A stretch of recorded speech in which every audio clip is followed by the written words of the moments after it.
Selamat siang Bapak Ibu sekalian, para hadirin, salam sejahtera untuk kita semua. Sebelum acara kita mulai, mari kita sama-sama bersikap sempurna untuk mendengarkan dan menyanyikan lagu kebangsaan kita Indonesia Raya.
Terima kasih banyak kepada Bapak Ferdiansyah, SEMM.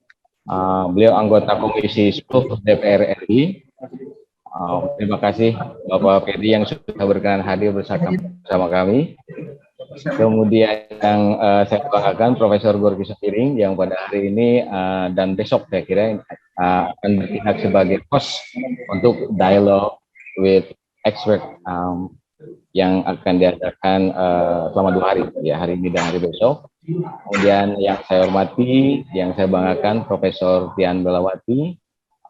Beliau adalah pakar teknologi pendidikan dan senior researcher bidang pendidikan terbuka dan jarak jauh.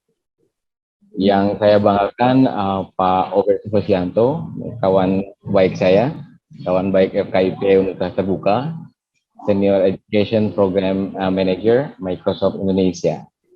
Para dosen yang saya cintai, para mahasiswa yang saya banggakan, mudah-mudahan nanti para pengurus sentral yang di seluruh Indonesia juga hadir, sudah kami undang.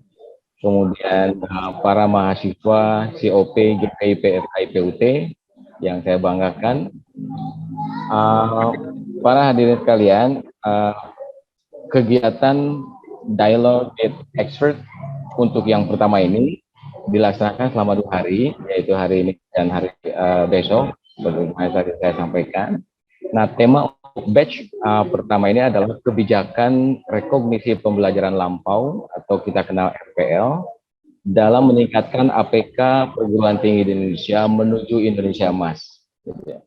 Nah, adapun dialog tujuan dari dialog with expert ini adalah bagi kita untuk mendapatkan wawasan dari berbagai kalangan yang memiliki tugas dan fungsi yang berbeda tentu. Nah, untuk dialog with expert batch pertama ini kita akan mendapatkan kepakaran dari wakil rakyat. Tadi sudah bersama kita semua, Bapak Ferdiansyah, kemudian pakar dari perguruan tinggi dan praktisi, gitu ya. Pak Obed tadi dari Microsoft Indonesia, beliau adalah praktisi pendidikan berbasis teknologi.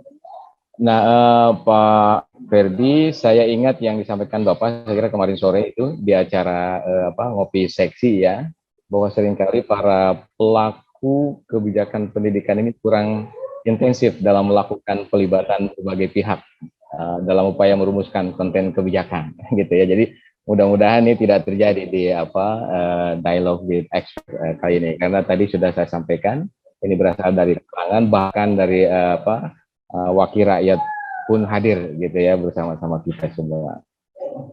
Bapak Ibu yang saya hormati, mungkin ada yang penasaran gitu ya, mengapa isu RPL versus APK perguruan tinggi ini saya angkat dalam forum dialog with expert selama 2 hari ini, gitu ya. Apa kaitan keduanya? Nah, saya kira nanti mungkin Pak Ferdiansyah akan memiliki jawaban sekali terkait hal ini. Namun menurut hemat saya, kebijakan penetapan APK perguruan tinggi ini memang sangat erat kaitannya dengan fungsi dari pendidikan itu sendiri, di mana proses pendidikan tinggi dipandang mampu menjadi instrumen utama dalam pembentukan watak dan kepribadian, serta sikap yang rasional dan bertanggung jawab tentu, gitu ya. Jadi dalam hal ini pendidikan tinggi memiliki tanggung jawab yang besar dalam memberikan keunggulan bagi para lulusannya. Dia termasuk memperkuat nilai ekonomis lulusannya, kemudian memfasilitasi terbentuknya jaringan profesionalnya, serta mampu menyiapkan daya saing gitu yang tinggi untuk beragam pekerjaan di masa depan. Kita tahu di era digital ini pekerjaan dalam beberapa skala sulit diprediksi begitu ya. Jadi dengan demikian pemerintah berupaya menggiring SDM Indonesia untuk mendapatkan pengalaman belajar di pendidikan tinggi. Jadi mungkin itu menurut saya relasinya. Tapi nanti berkenan mungkin kalau ada kesempatan Bapak Ferdiansyah untuk bisa menjelaskan kembali gitu ya. Nah baik Bapak Ibu sekalian, saya ingin menceritakan sedikit saja sebelum ke Pak Ferdiansyah dan sebelum ke Pak Gorky. Bapak Ibu sekalian, statistik nasional hasil sensus 2020 itu menunjukkan bahwa APK nasional pendidikan tinggi di Indonesia tahun 2020 baru mencapai 30,85. Yang diprediksi menurun tahun 2021 menjadi 30,19. Tapi ini penurunan angka statistik biasa gitu ya. Nah dalam hal ini peran perguruan tinggi saya kira perguruan tinggi secara nasional ya dituntun untuk mampu membangun berbagai terobosan layanan pendidikan agar APK PT ini dapat melebihi nilai prediksinya. Nah, saya kira ini saya yakin sekali Pak Ferdiansyah dari Komisi 10 sangat concern dengan hal ini. Nah di sisi lain Bapak Ibu sekalian, saya mendapatkan data tingkat partisipasi angkatan kerja ya Bapak Ibu sekalian di Indonesia. Itu dilaporkan, ini data macroeconomic database ya yang ditemukan. Itu TPAK ini atau tingkat partisipasi angkatan kerja ini kita sudah mencapai 67,8%, which is not bad gitu ya. Ini lumayan bagus. Angka ini menurun dibandingkan sebelumnya bahkan gitu ya. Dan sebelumnya itu, tapi pada tahun yang sama itu 69,2%. Nah, di kedua data ini bila kita coba kaitkan, maka dapat kita pahami bahwa pasokan tenaga kerja Indonesia yang memiliki keahlian dan kompetensi terdidik pada jenjang pendidikan tinggi itu masih cukup rendah, gitu ya. Nah, bagi bagi perguruan tinggi, saya kira keadaan ini bisa menjadi peluang, termasuk bagi UT gitu ya. Keadaan ini bisa menjadi peluang, bahkan ya bisa juga menjadi tantangan begitu ya. Tantangannya adalah bahwa ada demand yang nyata di masyarakat yang menunggu kreativitas penyediaan program-program pendidikan, berbagai program dan berbagai model layanannya, sehingga kualitas tenaga kerja Indonesia meningkat. Seperti tadi pasokannya lebih bagus lagi lah gitu, skillnya, pengetahuannya, dan attitude-nya. Nah, jadi satu lagi hal yang menarik yang ingin saya sampaikan, data yang menarik sensus BPS 2020 ini, itu ternyata karena dilihat komposisinya per generation itu. Nah, komposisi penduduk Indonesia dari total 270,20 juta jiwa itu ternyata didominasi oleh kelompok Gen Z. Ya, Gen Z ini saya kira usia 8 sampai 23 tahun gitu ya. Dan 27%, 27,94% di angkanya itu, yang disusun oleh generasi Z atau lebih dikenal generasi milenial begitu ya. Generasi milenial itu usia 24-29 tahun itu 25,87%. Jadi usia-usia yang relatif agak akrab atau bahkan sudah akrab dengan teknologi ini sudah sangat tinggi persentasenya, ya. Dan generasi saya dan sebelumnya itu ya generasi sudah sekira di bawah 30 gitu ya. Nah, sementara itu generasi alpha yang generasi terbaru atau post Gen Z gitu ya, atau usia PAUD barangkali, itu juga lumayan tinggi. Menurut sensus 2020 yaitu sekitar 11% lah gitu ya. Nah, saya kira ini lebih menjelaskan kepada kita perguruan tinggi ya bahwa peran perguruan tinggi sangat ditantang gitu ya untuk mampu melayani generasi kekinian. Nah, ini mungkin larinya nanti dalam mudah-mudahan sesi lain bisa kita coba fokuskan begitu ya. Seperti apa kita mengantisipasi layanan pembelajaran perguruan tinggi sehingga nanti begitu mereka masuk ke perguruan tinggi kita sudah bisa align dengan kekinian mereka, cara belajar, attitude, behavior dan sebagainya gitu ya. Nah, ya artinya mungkin kita larinya ke proses bisnis pendidikan tinggi gitu ya. Jadi saya kira dengan tantangan, dengan challenge, dengan peluang ini, mungkin proses bisnis pendidikan tinggi harus segera menyelesaikan. Saya kira tidak mungkin misalnya konsep RPL yang sekarang digagas pemerintah itu kemudian diterimanya seperti alih kredit seperti biasa seperti itu saja. Saya kira sudah tidak lagi mungkin sesuai dengan perkembangan zaman gitu ya. Ya harus ada terobosan-terobosan sehingga tadi tenaga-tenaga kerja itu memiliki pendidikan yang bagus. Nah, saya kira terkait generasi tadi itu saya kira Profesor Tian Belawati akan sangat concern dan bagaimana proses atau model pendidikan yang sesuai dengan untuk mengantisipasi generasi. Nah, basis untuk saya kira terakhir saya ingin menyatakan bahwa salah satu pendekatan atau model pendidikan tinggi saat ini atau ke depan dengan makin berkembangnya pola pendidikan yang baru saat ini, maka akses yang lebih luas lagi saya kira harus kita siapkan ya bagi para tenaga pendidik atau anggota masyarakat gitu ya. Jadi pendidikan sepanjang hayat juga harus didesain sebaik mungkin dan disiapkan sefleksibel mungkin. Mudah-mudahan nanti Profesor Tian dalam hal ini termasuk juga Pak Obed, saya kira Pak Obed ini pasti sudah memiliki kiat-kiat yang pas gitu sehingga dari sisi teknologi itu proses-proses transfer pengalaman lampau, proses menghargai pengalaman lampau, pengakuan dan sebagainya itu bisa bisa dilaksanakan dengan smooth begitu. Nah, baik Bapak Ibu sekalian, mungkin itu pengantar dari saya. Semoga bisa memberikan pancingan bagi diskusi atau dialog with expert pada hari ini yang nanti akan dipimpin oleh Profesor Gorky Sembiring. Jadi telah hadir di tengah-tengah Profesor Gorky Sembiring. Terima kasih Prof. Gorky sudah hadir bersama kami dan Bapak Ibu sekalian.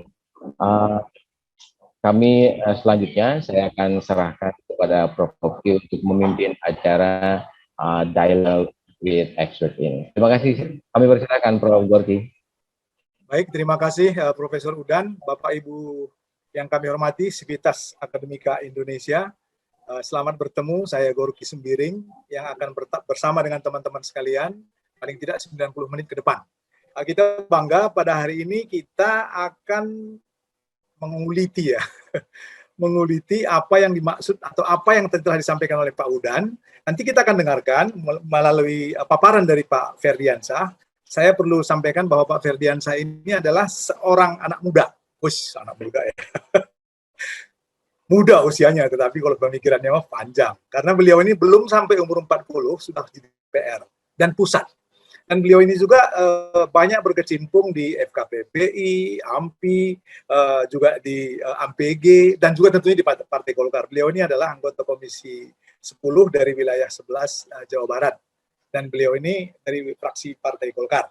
Nah, Pak Ferdiansyah ini dari beberapa catatan yang saya lihat ke belakang, dan saya juga pernah beberapa kali mendengar tausiah beliau soal bagaimana pendidikan, bagaimana kebudayaan, bagaimana pariwisata, kemudian bagaimana juga ekonomi kreatif dan pemuda olahraga, termasuk perpustakaan ya, beliau itu punya concern. Tapi yang suka saya soroti itu dari aspek pendidikan tinggi. Nah, kali ini kita beruntung ya bisa berdialog langsung dengan Pak Ferdiansyah. Nanti juga Butian ini adalah seorang pemudi itu apa ya? Pokoknya pemuda yang wanita yang masih mudi, masih muda gitu ya. Nanti didampingi oleh Pak Obed juga. Nanti kita akan lihat juga bagaimana Butian melihat RPL ini dari aspek kredensial ataupun semacam open educational resources dan teknologi yang bisa mendukung itu dari Pak Obed. Nah, kita akan pergi ke Pak Ferdiansyah.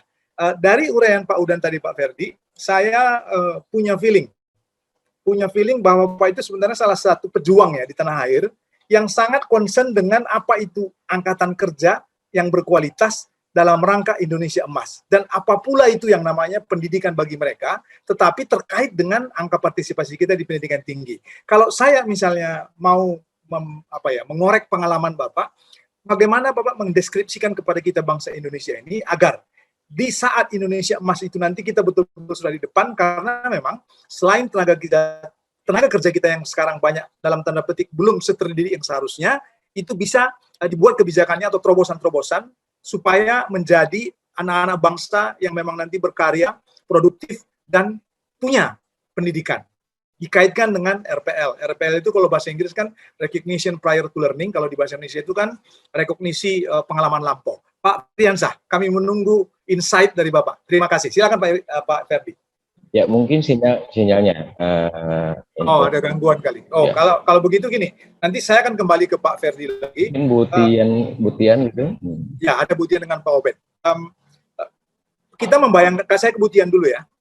Teman-teman sekalian, Butian ini adalah salah satu guru besar di Universitas Terbuka, dan beliau banyak melakukan riset tentang IT and education. Walaupun beliau ini seorang rektor, tetapi sebenarnya banyak pernah menjadi rektor, bahkan pernah menjadi wakil rektor juga. Beliau ini banyak melakukan buat pendidikan itu menjadi accessible, menjadi making higher education open to all, seperti itu.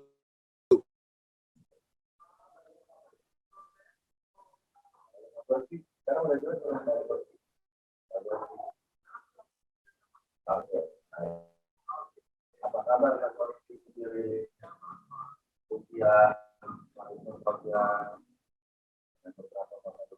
ada Pak Obed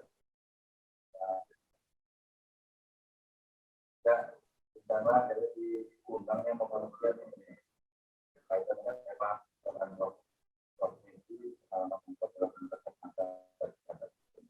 ini menarik kalau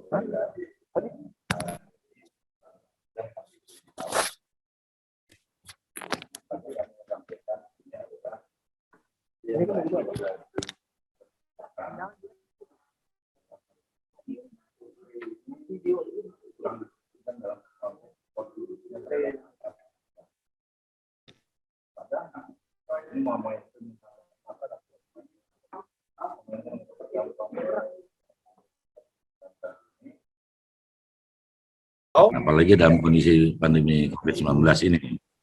Jadi dua hal yang kami ingin angkat, tiga hal sebenarnya. Jadi peran UT dalam meningkatkan APK, kemudian optimalisasi dari program RPL, rekognisi pengalaman lampau, yang ketiga yang terkait dengan baik itu program doktoral ataupun yang usia di atas 23 tahun Pak Gorky sendiri. Oke. Nah ini kalau ini bisa ditingkatkan oleh peran UT, nah ini kami lihat selama ini belum dilakukan secara optimal. Saran kami melalui forum ini yang berbahagia, apalagi dihadiri oleh tokoh-tokoh pendidikan UT di sini dan tokoh-tokoh pendidikan yang ada di Indonesia, termasuk Pak Gorky, Butian, ada beberapa teman-teman yang ahli dalam pendidikan. Ini kalau bisa dioptimalkan menjadi hal yang sangat penting. Apalagi kan UT ini kan perguruan tinggi negeri. Ya. Sehingga memudahkan juga dalam setiap prodi untuk mendapatkan akreditasinya, ya kan gitu Pak. Nah, ini juga jualan akreditasi mungkin bahasa saya yang bahasa mudah cerna adalah jualan akreditasi juga bagian yang tidak terpisahkan untuk menarik mahasiswanya. Oleh karena itu, hanya saja dari 3 hal atau 4 hal yang telah kami sampaikan, UT harus fokus terhadap prodi-prodi yang dibutuhkan di masyarakat dulu.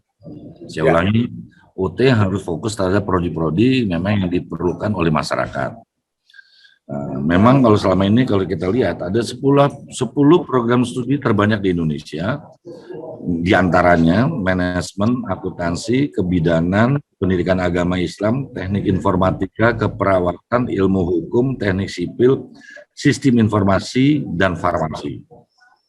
Dari 10 ini dari pusat budaya, ini datanya dari Badan Pusat Statistik. Nah, tinggal nanti kita akan melihat kebutuhan-kebutuhan itu tentu disesuaikan perkembangan yang ada serta kebutuhan daerah yang diinginkan dari prodi tersebut, kan gitu. Artinya apa? Artinya UT mempunyai peran penting juga dalam penyediaan prodi yang dibutuhkan daripada para calon mahasiswa yang didukung oleh guru-guru atau dosen yang best practice tadi Pak, karena dia punya RPL, kan gitu Pak. Nah, ini kan menarik sekali. Nah, jadi tidak ada alasan bagi UT itu intinya kekurangan guru, terutama bagi prodi-prodi yang umum Pak. Nah, kecuali kami juga pahami untuk prodi-prodi yang lebih khusus atau spesifik, tentu ada beberapa hal memang perlu ada sesuatu strategi lain. Tapi bagi yang prodi-prodi yang sifatnya umum, yang tadi kami sampaikan, termasuk juga misalnya prodi kebijakan publik, kami rasa universitas terbuka tidak ada masalah, gitu, untuk tidak masalah. Nah ini yang juga menarik, sehingga harapannya nanti melalui lulusan S1, S2, bahkan S3 UT juga bisa memberikan peran atau mewarnai dunia pendidikan di Indonesia. Kami sangat dukung apabila nanti ke depan UT melakukan hal-hal seperti ini. Nah, karena apa? Karena yang telah kami sampaikan tadi itu juga nanti berkaitan dengan kompetensi para lulusan Pak Gorky. Ya, betul. Saya ulangi, karena apa? Karena diajar diantaranya oleh dosen-dosen yang punya pengalaman kerja di bidangnya. Jadi dia tidak hanya bercerita tentang teori, tapi dengan praktek-praktek yang dialami selama ini, bagi mungkin di legislatif, mungkin itu di eksekutif, mungkin itu di dunia kehakiman dan sebagainya. Ini kan sangat menarik. Nah, oleh karena itu kalau kita sikapi, tentu tindak lanjut ini adalah juga melihat dari Permenristek-Dikti nomor 26 tahun 2016, mungkin sudah direvisi juga. Nah, ini kan tinggal RPL untuk melanjutkan pendidikan formal, kemudian ada RPL untuk mendapatkan pengakuan kesetaraan dan kualifikasi level KKNI.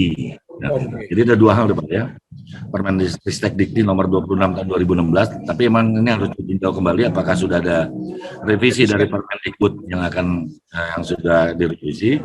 Tapi intinya dari RPL itu kan ada dua hal, pendidikan formal yang tipe A dan RPL untuk mendapatkan pengakuan kesetaraan dengan kualifikasi level KKNI. Sehingga harapan kami adalah ketika UT meluluskan itu tidak hanya bicara dia setara dengan S1, tapi dia juga sudah mempunyai sertifikasi KKNI misalnya level 6 atau 7 gitu Pak. Jadi ini kan juga langsung diakui oleh masyarakat Gorky. Jadi bahasa plesetan saya nih, mohon maaf ini kalau kurang berkenan, bahasa plesetan saya itu adalah UT ini S1 itu adalah paket D, UT S2 itu paket E, UT S3 itu paket F, gitu ya. Ini mohon maaf biar Pak Gorky ini tertawa sama Bu Tian ini kan, sama Pak Obed biar tertawa kan gitu. Nah ini yang mudah-mudahan bisa juga dicermati kita bersama. Nah, kenapa itu penting? Karena meningkatkan APK perguruan tinggi itu bukan hanya meningkatkan angka APK secara statistik, Pak. Tetapi lebih dari itu, lahirnya generasi muda memiliki kompetensi dan kemampuan prima yang siap dipartisipasikan. Jadi itulah makanya saya sangat mempunyai semangat untuk memotivasi UT dan memberikan inspirasi pada universitas terbuka terhadap yang tiga hal yang kami sampaikan, peran UT dalam meningkatkan APK, nah, kemudian peningkatan atau optimalisasi tentang RPL, dan juga tentang bagaimana itu untuk mengoptimalkan daripada program prodi-prodi atau memetakan prodi-prodi yang dibutuhkan oleh masyarakat, kan gitu Pak. Jadi begitu UT membuka tentang prodi tertentu, saya jamin peminatnya langsung bicara mungkin 10.000. Betul, Oke, iya kan? Karena apa? Dibutuhkan masyarakat dan diminati masyarakat, Pak. Jadi dua hal, Ya. Pak, variabel Pak Gorky. Ya. Dibutuhkan masyarakat dan diminati masyarakat. Ya. Karena ini penting, tidak hanya masyarakat butuh, tapi dia tidak berminat kan juga sulit kan gitu. Ya. Nah, oleh karena itu juga bagian yang tidak paling pentingnya adalah juga promosi. Ini juga perlu disampaikan kepada dinas kabupaten kota dan provinsi bahwa konteks peran UT dalam dunia pendidikan itu juga membuka peluang sampai tingkat kabupaten kota sehingga anak-anak peserta didik kita calon mahasiswa UT itu tidak perlu berduyun-duyun ke kota kan gitu Pak. Nah ini yang kalau tujuan terselubungnya itu jangan semua orang berduyun-duyun ke kota kan gitu Pak. Cukup sampai ke tingkat kabupaten kota saja untuk mendapatkan ilmu, pengetahuan dan teknologi yang disampaikan melalui PPJJ-nya Universitas Terbuka. Kan menarik. Nah, oleh karena itu Pak Ferdi, ya. Sebentar Pak, masih banyak yang ingin saya tanya nanti. Baik. Mendapatkan masukan itu gini Pak, Ya. saya itu terkesan karena gini, Bapak ngomongnya nggak sampai 10 menit, tapi kayaknya saya sudah pinter gitu. Jadi memang cocok ketemu orang-orang yang seperti ini. Nah, ya namanya orang belajar kan boleh Pak ya. Saya akan gali buat teman-teman juga yang lain. Jadi gini. Ini karena mungkin Pak Gorky-nya IQ-nya di atas 140 jam. Jadi Gini Pak Ferdi, bagaimana Bapak menggambarkan ya? Kan kita mau Indonesia Emas itu kan maunya tenaga kerja kita selain terampil juga terdidik yang Bapak sebutkan tadi. Tapi dia terkait dengan APK. Kalau itu misalnya APK-nya itu tadi Bapak menyebut contoh misalnya 6% ke UT begitu itu kira-kira perspektif yang harus kita miliki agar nanti ketemu antara kebutuhan dengan minat masyarakat tadi. Sehingga walaupun nanti program itu tidak terlalu gegap gempita promosinya, tapi cocok dengan kebutuhan. Itu kira-kira apa pengalaman Bapak yang bisa Bapak bagi kepada kami? Ya, pengalaman kalau Bapak bisa manfaatkan inilah makanya perlu namanya sinergi dan kolaborasi, Pak Gorky. Nah ini yang kami juga kritik kepada Kementerian Pendidikan dan Kebudayaan yang selama ini yang kita harus akui bahwa sinergi dan kolaborasi itu belum optimal, bukan tidak dilakukan, dilakukan tapi menurut kami masih sangat minim. Nah, kenapa enggak ini juga dengan keberadaan UT yang saya nggak hafal persis apakah sudah UPPJ-nya sudah di berapa ratus kabupaten kota, saya belum tahu. 40 kabupaten Pak sekarang. 40 provinsi dan beberapa kabupaten provinsi punya di beberapa kabupaten. 40-an. Ya, artinya 340 itu terdiri dari di 34 provinsi dan beberapa kabupaten kota kan gitu kan? Ya, betul Pak. Ya. Nah, itu yang menurut kami dari yang sudah ada dulu bisa dilakukan harus meniru cara politikus, survei atau perlu sensus. Oke. Ya. Survei dan sensus peminatan daripada itu. Karena ini kan juga terkait dengan pasal 12 ayat 1 butir B Undang-Undang Sistem Pendidikan Nasional, bahwa intinya pendidik harus tahu minat dan bakat peserta didik. Nah, kami jawab itu, Pak. Ya. Nah, sehingga sebentar Pak, sinergi kolaborasi. Kira-kira supaya dia itu bergema secara nasional itu apa saran Bapak kepada kita ini Pak? Yang meminta tolong pada pemangku kepentingan, jujur aja minta tolong supaya juga pelibatan pemangku kepentingan itu merasa diakui, ya kan? Diakui sehingga meningkatkan kualitas komunikasi. Kan kata orang bijak Pak Gorky, masalah sesuatu kalau kualitas komunikasinya bagus berarti sudah menyelesaikan 30% masalah itu. Betul ya. Nah, kan gitu kan. Langsung kita bisa mulak nujabo itu kan. Ini dia untungnya kalau ngomong sama orang sama orang hebat teorinya, hebat juga pengetahuan lapangannya, Pak.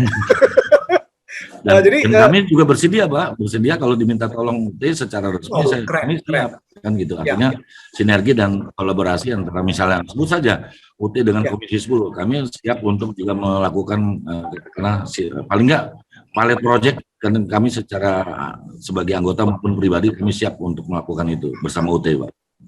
Oke, terima kasih Pak Ferdi. Saya nanti akan kembali ke Pak Ferdi lagi, tapi saya mau Bu Tian dulu sebentar. Apakah Bu Tian sudah bersama saya?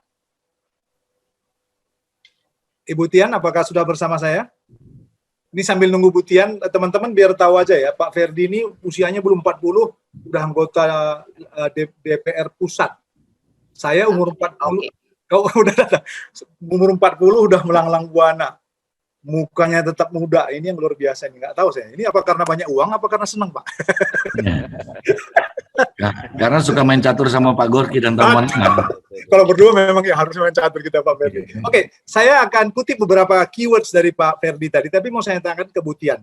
Butian nanti kalau bisa dikaitkan dengan credential system. Tadi Pak Ferdi itu ngomongnya mengatakan bahwa UT dengan APK itu sebenarnya ada di dalam satu garis. Itu yang pertama. Yang kedua, optimalisasi RPL itu tidak ada problem harusnya dengan UT. Tadi Pak Ferdi menyatakan bahwa kalau paket A itu SD, paket B dan seterusnya sampai paket F tadi, sampai paket lengkap itu bahkan ada S3. Nah, kemudian ada juga satu lagi tadi, menurut saya ini penting. Kalau kita bisa menggarap PPS dengan masyarakat yang di atas 24 tahun, kenapa di atas? Karena memang dia tidak terhitung di dalam tanda petik APK.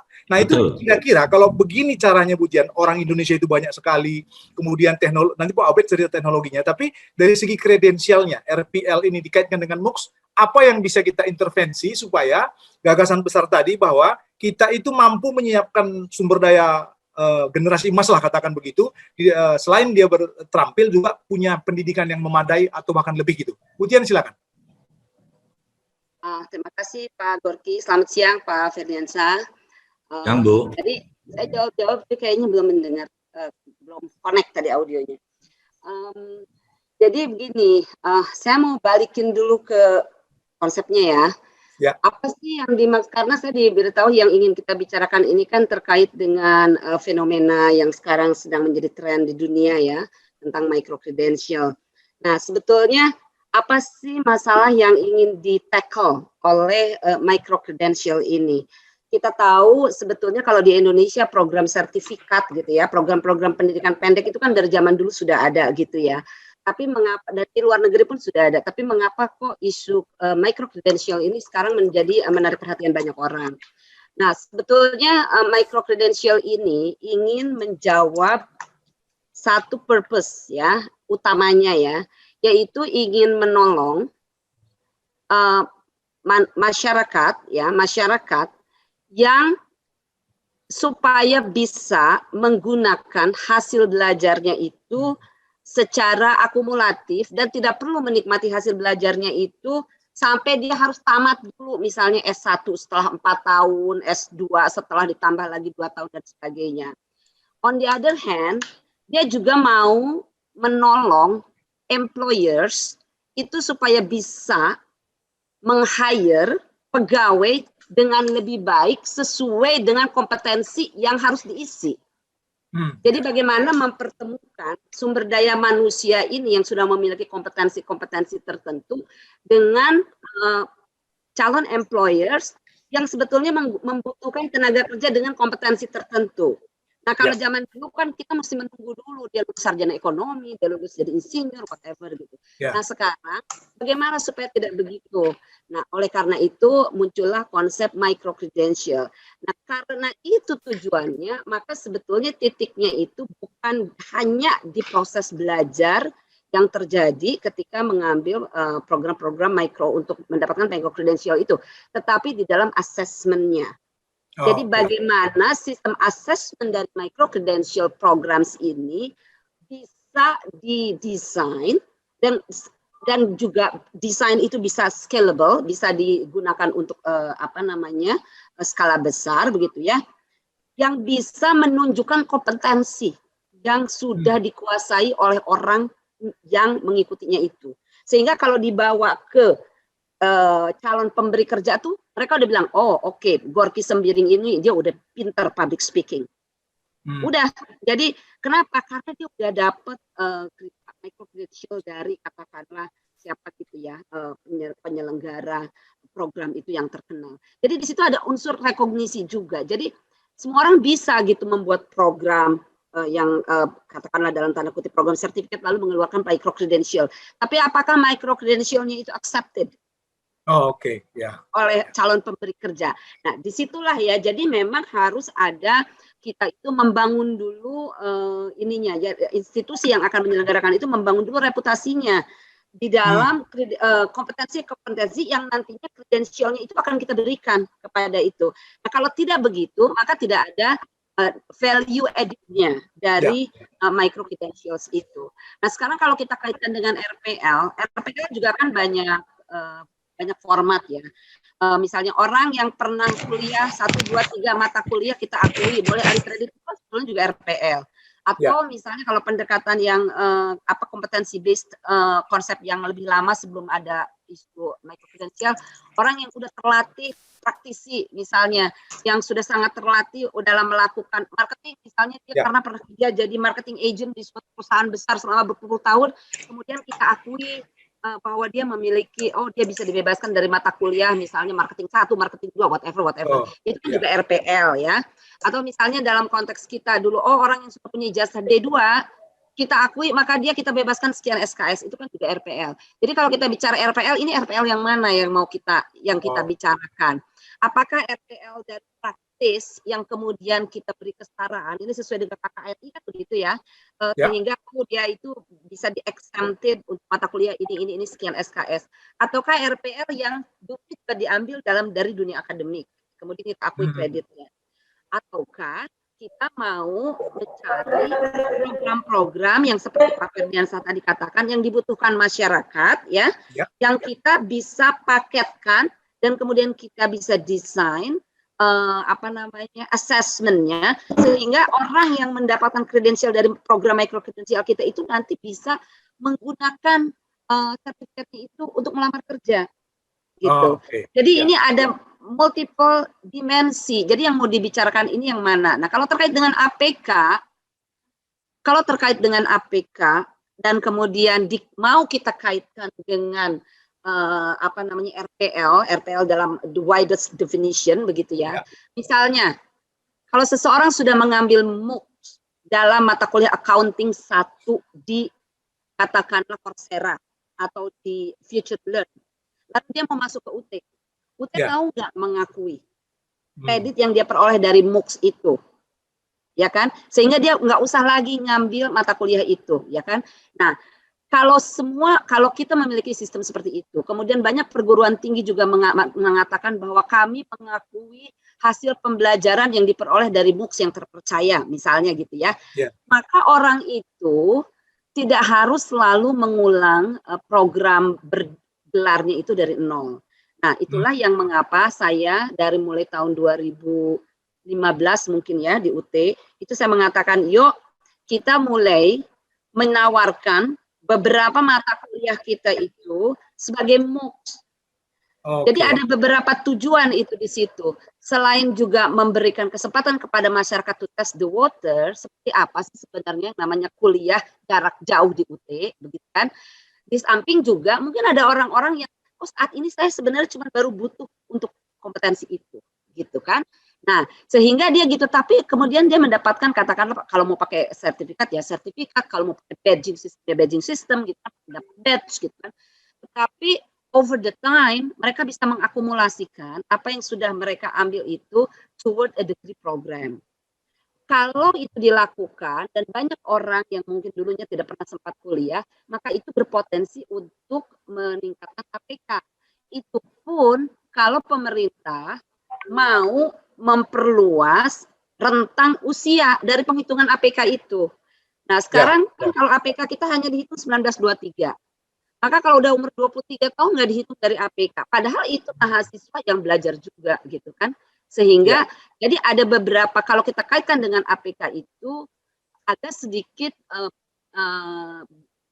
non teknis karena ada hubungannya dengan kebijakan penghitungan usia untuk masuk APK, ada kebijakan dengan penghitungan usia yang bisa diakui Ban PT untuk misalnya akreditasi program studi dan sebagainya. Jadi ini kita membicarakan banyak konsep saling berkaitan tapi belum tentu menyatu gitu. Baik, saya akan ke Pak Obed sebelum nanti kembali ke Pak Ferdi. Tadi di Pak Ferdi itu ada disebut kata-kata sinergi kolaborasi. Butian tadi menyebut dalam rangka RPL ini, itu nilai tambah harus datang dari kelembagaan yang reputasinya itu oke, begitu ya. Kemudian, Butian punya contoh nggak supaya kolaborasinya barangkali, apa sinerginya begitu? bisa punya satu program micro credential tadi itu yang memang bereputasi, sehingga bukan hanya, jadi nggak perlu lagi kita misalnya iklan dan sebagainya kalau tadi bahasanya Pak Ferdi. Itu kira-kira Bu Tian punya contoh nggak, Bu?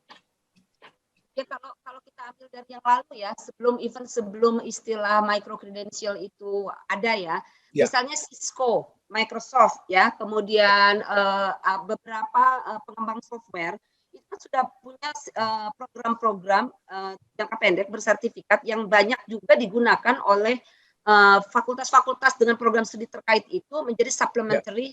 Nah, itu kan sebetulnya on its own mereka itu sudah memiliki value. Karena on its own mereka sudah bisa menggunakan itunya untuk bisa cari kerja, ya, mendapatkan penghasilan tambahan. Walaupun sekaligus nantinya itu juga diakui kalau di UI misalnya ya, semua mahasiswa pusat ilmu komputer itu pasti mereka justru diharuskan memiliki program-program yang sudah ditawarkan oleh accredited atau acknowledged institution. Ya, misalnya kalau sekarang di Amerika banyak sekali universitas yang sudah mendeklar mereka mengakui perolehan kredit yang diperoleh dari MOOCs yang dari Coursera misalnya ya. Nah, kalau kita lihat di Coursera, kalau kita buka ya MOOCs by number, itu sekarang jumlah MOOC-based credentials, MOOC-based degree program, micro credential itu sudah harus semakin banyak jumlahnya. Itu menunjukkan apa? Itu menunjukkan bahwa sudah semakin dipercaya oleh calon employers bahwa orang-orang yang mendapatkan itu melalui Coursera itu berarti diakui. Jadi orang udah nggak perlu lagi apa-apa. Nah, tetapi kan Coursera sampai dia dipercaya begitu, dia memiliki suatu quality assurance system yang bagus, dan dia juga mulai dari 2011 Coursera itu ya, sampai sekarang 2021, artinya 10 tahun ya lebih, 10 tahun lah mereka ya membangun nama baik itu gitu ya, jadi semacam itu. Oke, baik, terima kasih Bu Tian. Pak Obed, saya agak geser dikit nih kalau ke Pak Obed. Pak Obed ini kan senior education-nya dari Microsoft Indonesia. Pak Obed, tadi ada 10 fokus yang sangat dalam tanda petik populer lah di Indonesia. Ternyata tidak hanya manajemen dan pendidikan agama Islam, misalnya begitu. Itu seandainya kita jatuh kepada katakan nanti prodinya itu harus kayak katakan teknik sipil barangkali atau sistem informatika gitu ya. Menyambung dari Pak Ferdi tadi sebut bilang biar cocok dengan minat di satu sisi tapi juga cocok dengan butuh, itu secara teknologi kira-kira apa yang bisa Pak Obed sampaikan sehingga micro credential apakah yang dalam pengertian luas tadi seperti yang Bu Tian sampaikan tidak menjadi masalah lagi mengingat Indonesia. Tadi kan Pak Ferdi bilang 514 kabupaten kota, kemudian semua orang itu di sana itu kalau apalagi kalau dokter ya baru 1 dari 10.000 penduduk dan sebagainya. Itu in terms of technological supportnya, itu apa yang bisa Pak Obed ceritakan kepada kita? Silakan Pak Obed. Oke. Terima kasih Pak Gopi. Ini diskusi yang sangat menarik, terutama beberapa waktu lalu saya juga ada sesi diskusi dengan kementerian seputaran hal ini juga. Jadi memang micro credential dan RPL ini sedikit banyak jadi fokus semua pihak. Nah, kalau dari sisi teknologi sendiri, mungkin saya mundur satu langkah sedikit menyambung tadi apa yang sudah dipaparkan oleh Bu Tian, bahwa perusahaan teknologi memang punya short courses dari dulu atau yang bukan, it's a non-degree program, tapi a very professional certification program. Nah, kalau bicara seperti itu, saya mundur beberapa tahun silam, CEO Microsoft, Satya Nadella, pernah berkata bahwa kalau dari sisi bisnis ya, every company will eventually be their own software company. Dan ini yang terlihat sekarang. Kenapa? Dengan era pandemi ini, semua bisnis langsung berbondong-bondong melakukan transformasi digital. Mulai dari yang sebelum pandemi sudah berpikir atau baru mulai step pertama, begitu pandemi, Maret 2020, semuanya terakselerasi. Nah, konsekuensinya dengan transformasi digital ini, bukan hanya dari sisi resources ekonominya yang harus dipikirkan, tapi juga resources SDM-nya. Bagaimana bisa mengupgrade kualifikasi secepat itu dengan kondisi tidak bisa tatap muka. Kalau bicara pembelajaran klasik kan memang masih harus tatap muka. Sekarang semuanya harus daring, bahkan tidak boleh ketemu orang sama sekali karena kondisinya memang berisiko tinggi. Nah, di Microsoft sendiri, saya ambil contoh, kalau tadi Pak Gorky bertanya dari sisi ilmu computer science. Nah, kami sendiri punya resource namanya Microsoft Learn, di mana kontennya memang seputaran teknologi. Ada teknologi Microsoft sebagian besar, tapi ada juga teknologi non-Microsoft yang bisa dipakai sebagai fondasi untuk belajar hal-hal teknis tanpa harus mengacu ke sertifikasi. Kalau yang tadi Bu Tian paparkan, banyak yang dulunya itu misalkan sertifikasi jadi sistem engineer atau Microsoft Certified Professional. Itu it's not for everyone, dan orang keburu takut duluan biasanya. Itu bukunya udah kayak nggak kalah kayak buku telepon, buku kuning zaman dulu, tebelnya dan mahal, nimpuk kucing juga semaput kucingnya. Nah, sekarang bisa belajar in chunks, sekian menit misalkan, 25 menit, courses-nya ada yang 15 menit, ada yang 50 menit, tergantung. Ujung-ujungnya dapat badges sebagai bagian dari micro credential mereka. Setelah mereka selesai, mereka tunjukkan, nah ini bisa jadi bukti kalau mereka sudah belajar. Hal ini semua dijahit dan banyak yang memanfaatkan platform LinkedIn sebagai bukti konkret kalau mereka sudah melakukan pembelajaran dan itu dimasukkan dalam portfolio digital mereka. Nah, zaman sekarang ini menjadi sangat penting untuk bisa punya portfolio digital yang divalidasi. Karena yang sudah masuk di LinkedIn itu bukan provider yang tidak dikenal, tapi sudah ada reputasinya dan memang divalidasi oleh mereka. Jadi ketika tadi Bu Dian juga bilang Coursera terkenal karena ada QA yang bagus, nah ini juga ada platform yang memang sudah melakukan QA agar kita bisa percaya, kan bisa meminimalkan effort dari si employer untuk memvalidasi. Saya diceritakan Pak Gorky beberapa tahun lalu oleh teman saya dari ini waktu industri travel masih ada, sekarang industri travel kan sedang babak belur ya. Beda, ya. Nah, ya dia mencari anak-anak lulusan, ini kita bicara anak-anak lulusan SMK untuk pekerjaan admin. Biasanya dulu dia interview, terima, ternyata baru ketahuan tidak punya skill yang dibicarakan. Akhirnya tiap kali tes, tiap kali interview harus tes dulu satu-satu. Kan panjang waktunya dan lebih lama. Nah, begitu belakangan dia coba cari yang punya sertifikasi. Jadi bukan yang sertifikasi dari sekolah, kadang itu jadi tanda tanya besar. Dibilang sudah mampu menggunakan Microsoft Office tingkat dasar menengah. Tapi benchmarknya apa? Siapa yang mengukur? Nah, begitu ada credential yang valid oleh satu provider yang diakui, itu menghemat waktu banyak sekali. Nah, jadi ini memang sebenarnya dibutuhkan banyak pihak. Itu dari satu sisi.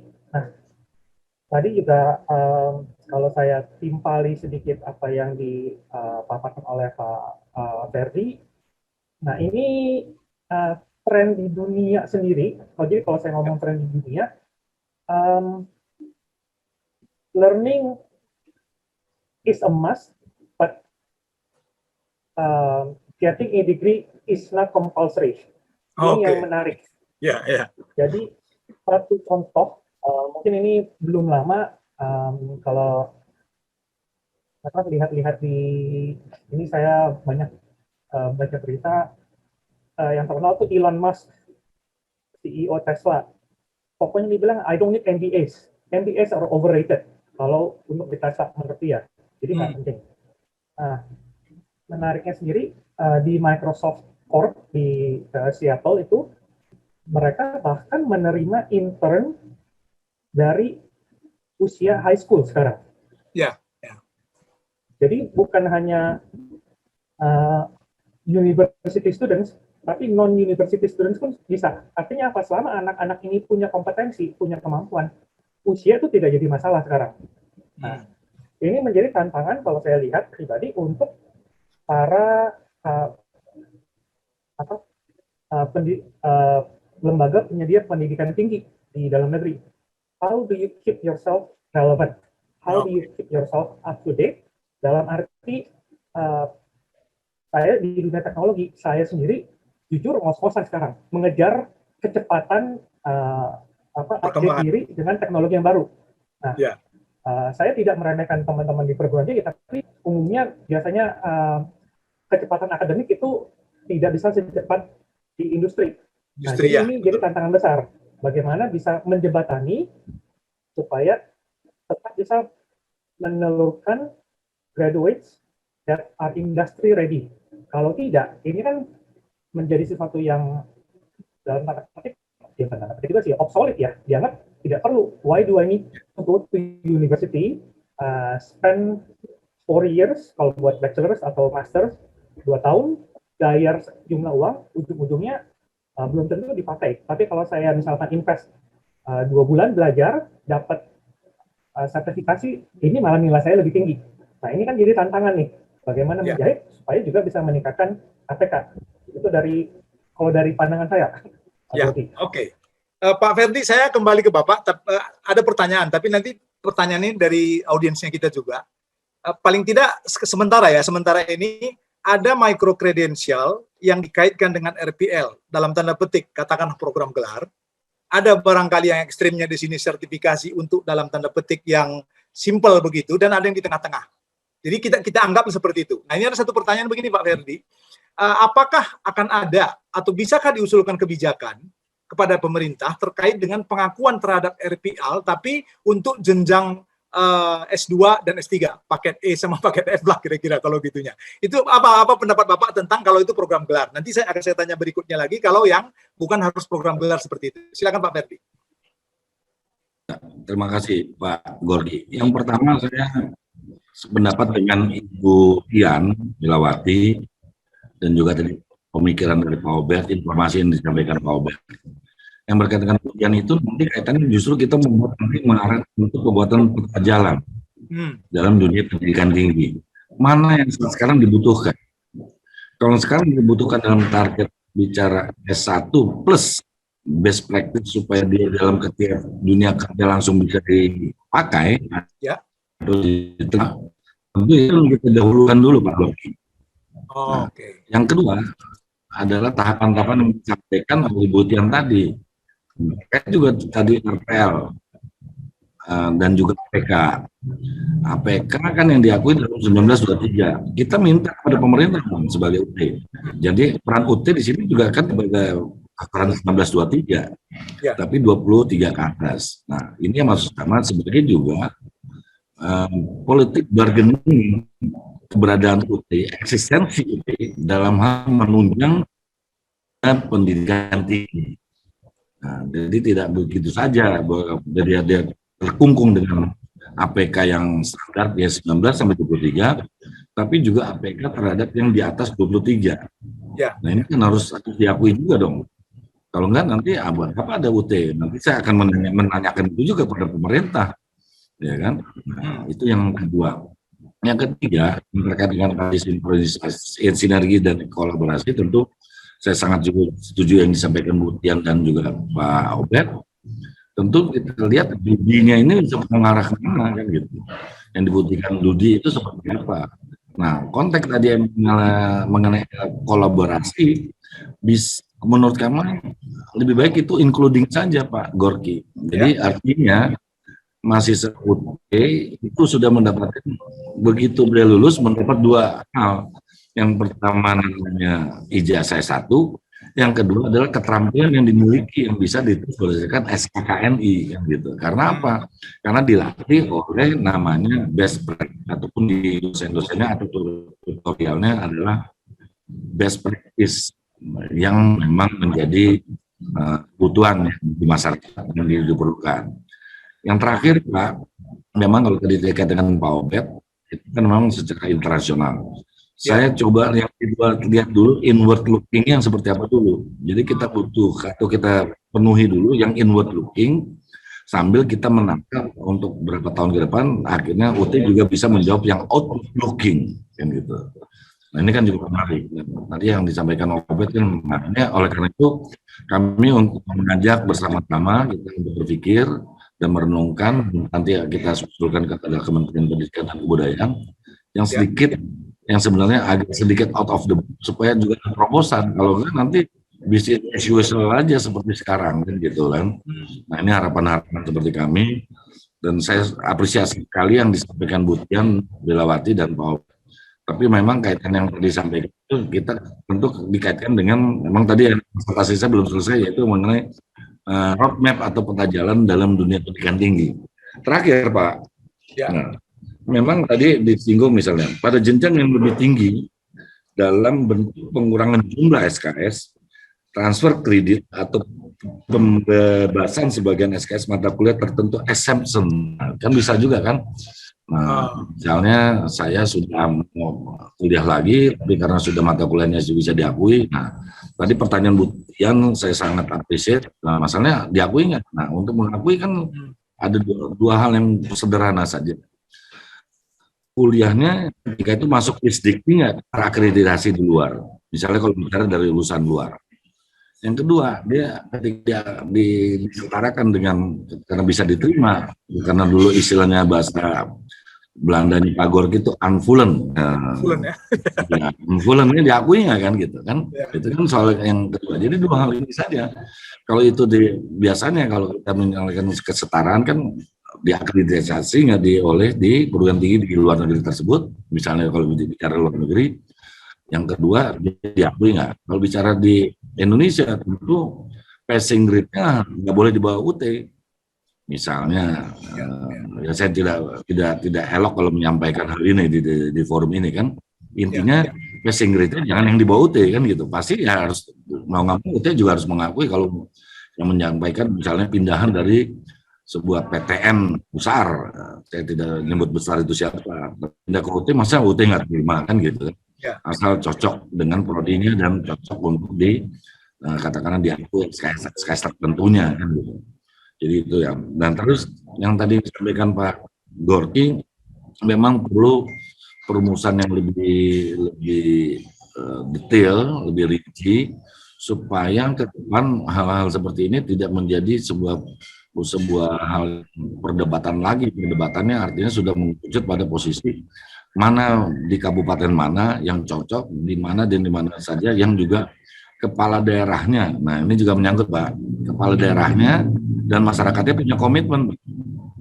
Kalau enggak nanti kesian kan gitu. Tentu di sini juga peran Dikti. Nah peran Dikti dalam membuat kebijakan juga harus transparan, akuntabel dan bisa menerima masukan-masukan. Jadi memang harus ada fleksibilitas. Tapi fleksibilitasnya juga harus ada batasan-batasan. Saya rasa itu Pak, sebenarnya banyak hal yang juga mesti diperlakukan. Ini satu lagi Pak, satu contoh mengenai misalnya data Pak. Kita data mengenai katakanlah jumlah. Nah, kan ini menarik Pak. Sebenarnya kan dari jumlah S2 yang ada, ini berdasarkan data statistik pendidikan tinggi, itu kan 221.289 itu sudah pada posisi dosen yang pada posisi yang S2.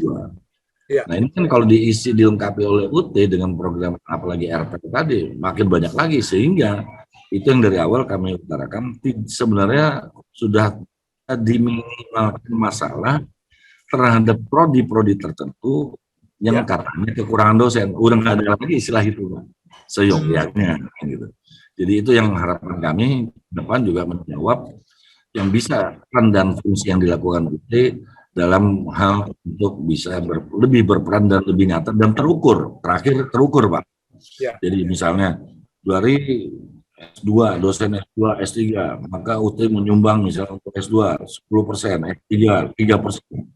Untuk penyediaan dosen atau tutorial yang best practice, best practice dan RPL. Enak Pak. Ya, jadi itu kan juga lebih untuk memudahkan terukur. Dan selama ini kan tidak ada ukuran-ukuran seperti itu yang justru diskusi hari ini kami mengajak bersama Bapak Ibu sekalian yang kami hormati, itu kita bikin kebijakan yang lebih terukur. Jadi ada perannya sehingga nanti ketika UT juga, ini politik anggaran maksud, ketika UT juga melakukan permohonan anggaran, jelas ukurannya loh. Kalau kemarin kami partisipasinya 6%, masa sekarang anggarannya jangan sekian ratus M, tapi bisa dinaikkan. Nah, itu politik anggaran larinya ke situ, Pak, kira-kira. Makasih, Pak. Terima kasih, Pak Ferdi. Bu Tian, kalau saya sih tidak memaksa seandainya tidak bisa ya. Kira-kira kalau itu dibuat menjadi kebijakan lebih operasional yang disampaikan Pak Ferdi tadi, contoh misalnya misalnya dari 221.000 dosen ya di Indonesia yang S2, itu kalau mau dikontribusi oleh UT katakan 10%-nya lagi gitu, kemudian pakai micro credential, itu kira-kira gambaran di dunia atau gambaran Bu Tian sendirilah untuk Indonesia, nanti kita coba ke UT gitu, kira-kira seperti apa Bu Tian? Maksudnya kalau mereka mau supaya dapat gelar S2 gitu? Ya, betul. Tapi kita pakai skema MOOCs dalam kaitannya dengan micro credential tadi itu. Kira-kira itu kebijakan operasionalnya, kalau kebijakan anggaran sebagai politik dan sebagainya kan tadi Pak Ferdi udah cerita. Tapi bayangkanlah misalnya, saya tantang Ibu jadi rektor, apa konsepnya kira-kira gitu mau ngomong. Ya kalau S2 itu kan sebetulnya kalau mau seperti dari praktisi begitu, mungkin jadi jatuhnya itu kalau manajemen ya dia bukan Master of Arts in Management, tapi mungkin MBA misalnya gitu jalurnya ya. Maka itu bisa. Ya sebetulnya saya sering berkali-kali waktu saya memberikan materi kepada teman-teman fakultas untuk rekuri, ingat nggak? Saya kan selalu bilang gini, sekarang coba dipetakan dari mata kuliah itu, waktu itu caranya S1, tapi sebetulnya ini analog juga untuk S2. Kita petakan dari mata kuliah yang sudah ada di dalam kurikulum kita, yang sudah dikembangkan. Maksudnya mata kuliah itu kan sudah diidentifikasi berdasarkan peta kompetensi ya, peta kompetensi untuk mencapai kompetensi akhir lulusan begitu kan. Nah sekarang tinggal saya bilang dipetakan mana yang bisa dipaketkan. Jadi dipaketkan itu dia satu rumpun kompetensi gitu. Jadi misalnya itu kalau kita mau masuk ke RPL terutama dari praktisi, nah itu kita kemudian harus terjemahkan kompetensi untuk mata kuliah kan setiap mata kuliah itu kita tahu kan di akhir mata kuliah ini kalau dia lulus itu artinya dia kompetensinya apa? Ya. Ini sepertinya Bu Tian atau saya yang kehilangan sinyal. Ya mungkin Bu Tian ya. Bu Tian kali ya. Iya. Oh iya di Bu Tian yang itu. Namanya masih tercantum. Ini ya kita tunggu sebentar. Kadang-kadang memang suka mental dia. Ya. Apa? Halo. Masuk lagi. Ya silakan Bu Tian, sudah masuk lagi ya, silakan. Ya, saya lihat kok saya keputus. Iya betul. Jadi sebetulnya dari kompetensi-kompetensi yang ada di dalam mata kuliah itu kan kita sudah jabarkan kompetensi operasionalnya itu apa. Nah sekarang sebetulnya kalau dengan konsep micro credential itu ya kita sekarang harus mengembangkan assessment system yang bisa mengakses dari kompetensi-kompetensi itu. Jadi kalau misalnya katakanlah ada teman Pak Ferdiansah, dia sudah menjadi manajer di mana gitu kan, tapi dia juga sekarang mungkin apakah sekarang dia di DPR atau di mana, terus dia mau bilang aduh saya pengen masuk nih ke program manajemen S2 manajemennya UT, tapi kira-kira ada nggak ya dari pengalaman saya sebagai manajer praktisi ini yang bisa mempercepat gitu ya proses saya mengikuti program magister itu, ya dia ikut tes itu. Nanti dari tes itu dipetakan, oh oke, berarti dia sudah memiliki kompetensi A, B, C, D, E, F, G gitu kan. Nah, kemudian kita di UT, kita punya PR, nanti mungkin Pak Obert secara teknologi bisa membantu kita. Oke, kalau kompetensi itu adanya di mata kuliah apa? Oh, 80% yang dari kompetensi itu adanya di mata kuliah XYZ, berarti dia udah nggak ikut mata kuliah XYZ. Gitu kan? Karena dia sudah jelas-jelas memiliki, makanya saya katakan dari tadi, micro credential itu kita harus melakukan assessment yang sangat bagus ya. Nah, tetapi memang kalau dia harus hands on, maka kita juga harus bisa memiliki sistem assessment yang bisa menunjukkan hands on competencies gitu. Jadi seperti itu. Jadi assessment.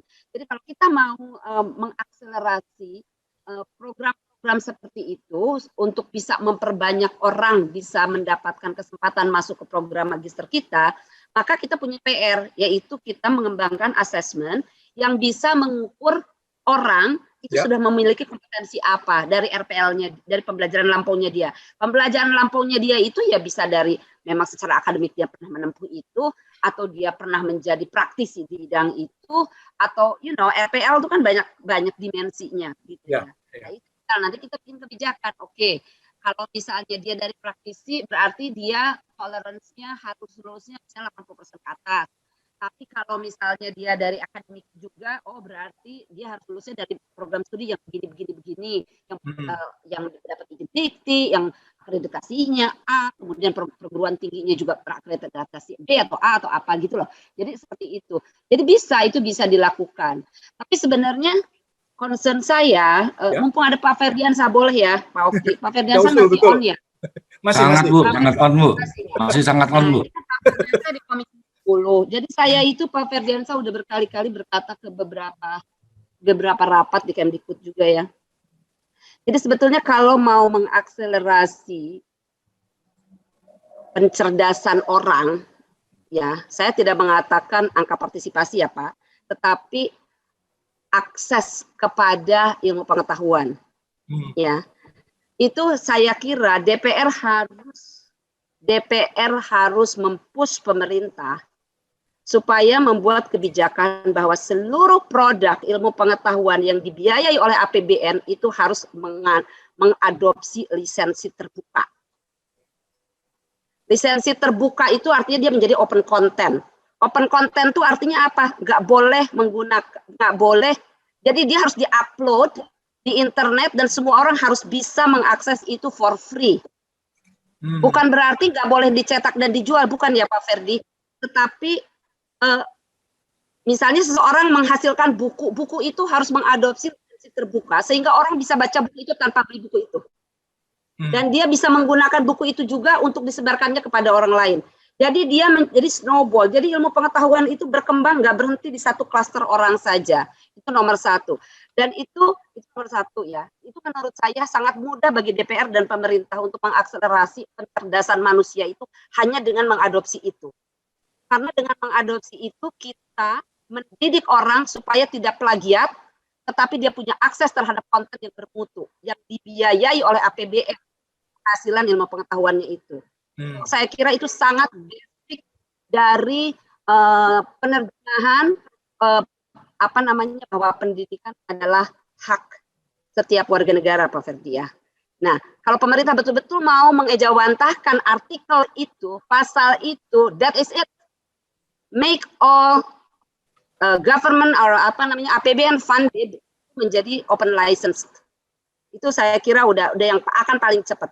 Kemudian yang kedua, dan ini sudah sebetulnya direkomendasikan oleh UNESCO dan UN ya, bahwa di dalam undang-undang pendidikan, di dalam semua produk publik dari Kementerian Pendidikan maupun dari DPR maupun dari MPR mungkin ya, definisi dari hak terhadap pendidikan itu harus di-expand, harus diperluas menjadi juga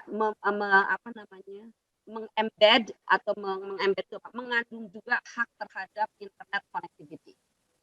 Connectivity, Mahfudian, connectivity?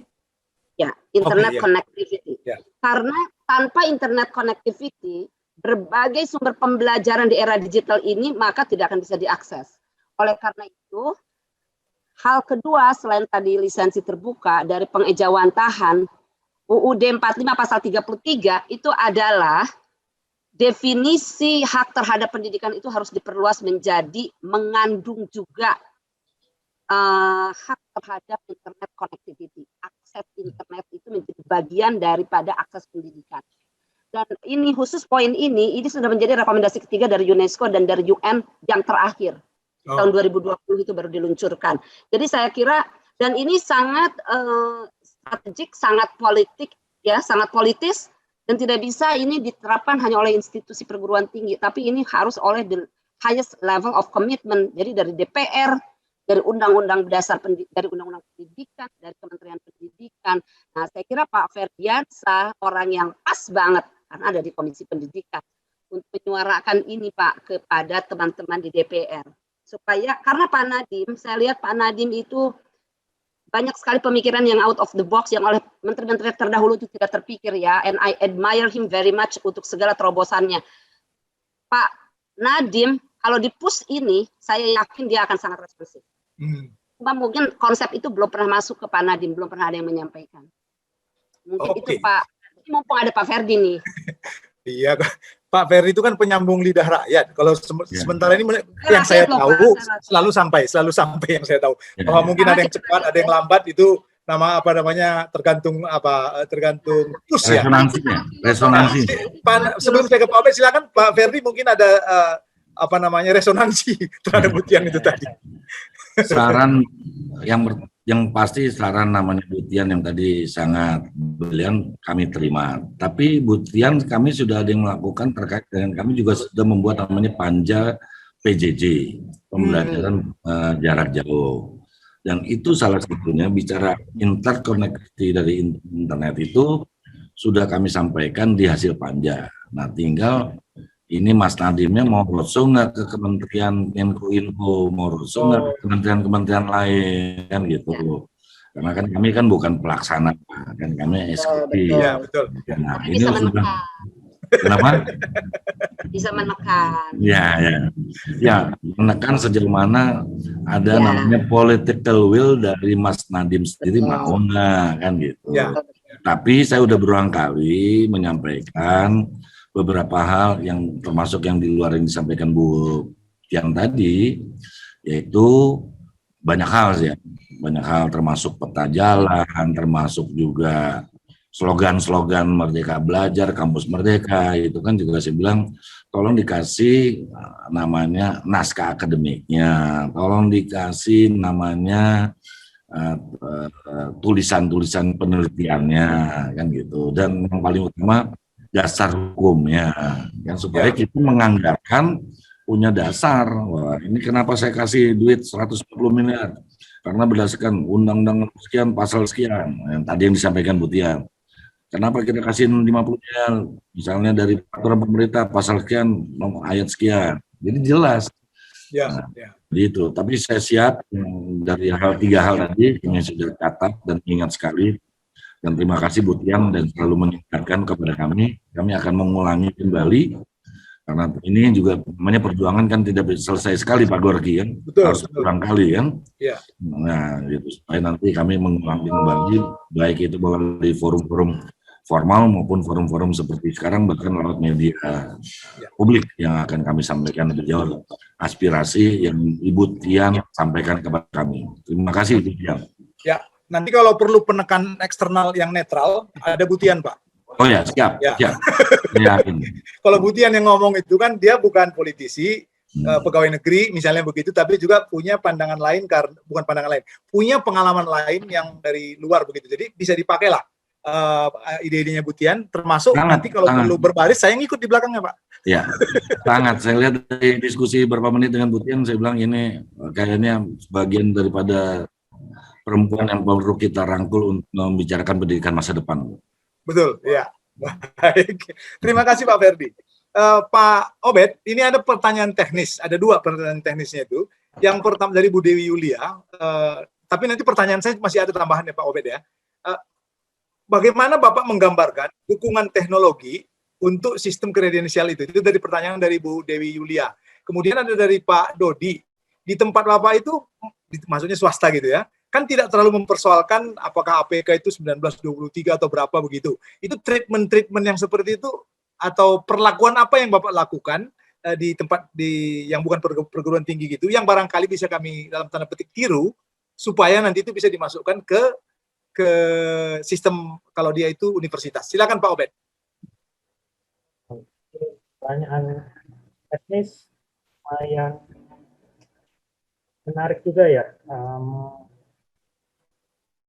Kalau masalah mikro-kredensial ini sistem efektif untuk mungkin bisa dibilang mengintegrasikannya ke perguruan tinggi, tadi sekilas sudah disebutkan juga oleh Butian, memang perlu mapping.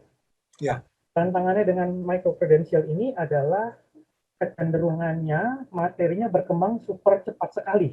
Oh, oke. Artinya apa yang sedang misalkan oke, saya ambil contoh di internal saya sendiri di Microsoft, saya pun wajib ikut pelatihan online courses sekian jam per quarter, per tahunnya ada targetnya yang sesuai dengan role saya. Nah, beberapa courses itu juga tersedia untuk publik, ada di LinkedIn misalkan atau di Microsoft Learn. Dan itu setiap semester ada nama baru. Nah, tantangannya kalau memang masih mengacu pada mata kuliah tertentu, dan biasanya kan kalau satu mata kuliah itu waktu saya masih jadi dosen kan dibilangnya itu satu rancangan kurikulum ini terikat selama 5 tahun. Nah, ternyata materinya itu sudah berkembang dan maju jauh lebih besar. Nah, ini jadi tantangan. Nah, bagaimana kampus sendiri pun membuka struktur agar tidak terlalu terikat sekali, namun mengakomodir apa yang dipakai di industri langsung. Jadi tidak ada prinsip keilmuannya, tapi tidak mutlak harus keilmuannya saja. Ada juga sisi praktis yang bisa diadopsi. Itu mungkin salah satu pendekatannya yang bisa dipakai menurut saya, supaya tidak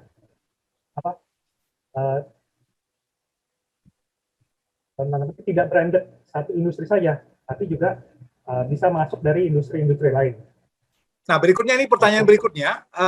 Kalau di Bapak, misalnya ada orang mengakumulasikan beberapa batch atau beberapa certificates atau pelatihan-pelatihan itu bagaimana Bapak menyusunnya sedemikian rupa, barangkali nanti bisa ditiru di pendidikan tinggi atau pendidikan gelar gitu, supaya dia itu terrecord dengan baik dan memang betul-betul sesuai dengan assessment dan tuntutan yang diharapkan dari kompetensi salah satu materi itu, salah satu courses itu. Nah, ini menarik. Mungkin supaya lebih mudah, saya share layar saya sebentar saja. Ya, silakan Pak. Ini sudah terlihatkah layar saya? Ya, sudah. Oke. Nah, jadi yang tadi saya bilang di Microsoft Learn itu ada jalannya, ada pathway-nya. Kita mau jadi apa sih, ke arah mana? Nah, ini bisa kita lihat dari sisi produk atau dari sisi roles. Roles itu misalkan saya ingin menjadi seorang administrator deh. Courses-nya apa? Saya mau jadi administrator di bidang mana? Misalkan saya mau jadi administrator di Microsoft 365. Nah, saya bisa klik ke dalamnya, lalu lihat ada courses apa saja sih yang wajib saya selesaikan. Nah, kalau dipecah seperti ini dan disisipkan ke dalam berbagai mata kuliah, lebih tidak menjadi satu beban besar, karena bukan satu tugas khusus, satu gelondongan gitu ya. Satu gelondongan yang harus diselesaikan saat itu juga. Tapi ketika dipecah-pecah dan dikombinasikan dengan prinsip keilmuan, pemahamannya akan jadi lebih holistik. Kalau hanya diberikan materi ini saja, cenderung kan, oh ya ini sisi praktikalnya, hands-on-nya, paham, tapi mungkin secara prinsip keilmuannya lebih minim. Nah, di sini jadi peran perguruan tinggi untuk bisa seeing things from a higher perspective.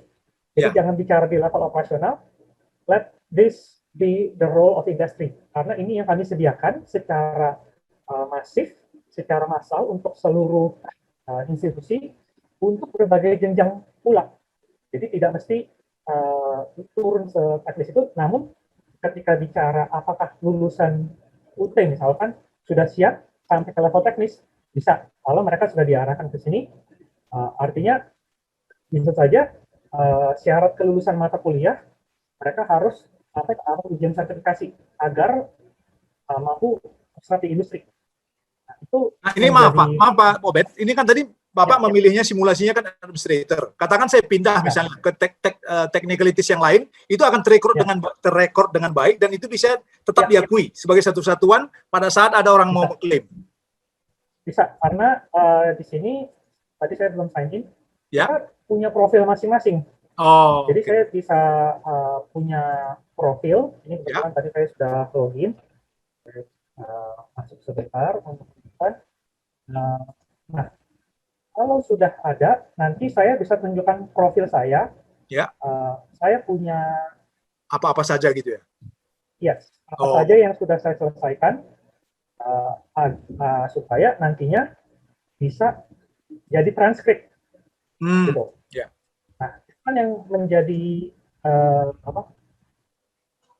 kepentingan kita semua bahwa ini betul. Nah, ini kalau kan saya administrator, Ya. apa sih yang saya bukan dan apa yang sudah saya punya. Nah, misalkan saya baru punya 1 atau 2, oh berarti masih jauh nih. Nah, saya butuh sekian banyak lagi. Nanti bisa dilihat. Nah, rata-rata dari berbagai provider ini menyediakan layanan seperti ini. Kita juga hanya LinkedIn ada pathway-nya akan menjadi certified public speaker. Ada beberapa courses yang bisa dipakai, ada yang dengan dengan timeline tertentu mirip Coursera, ada juga yang benar-benar self learning at any given time mereka bisa lakukan. Jadi pendekatannya ini sekarang sudah sangat mikro kalau saya bilang, sampai banyak terutama di masa pandemi ini ya, excellent practitioners membuat their own micro courses gitu. And the world is changing, dan ini bukan masa depan lagi, ini sudah dunia zaman sekarang seperti ini. Dan kita tidak bisa hindari, kita tidak bisa bantah.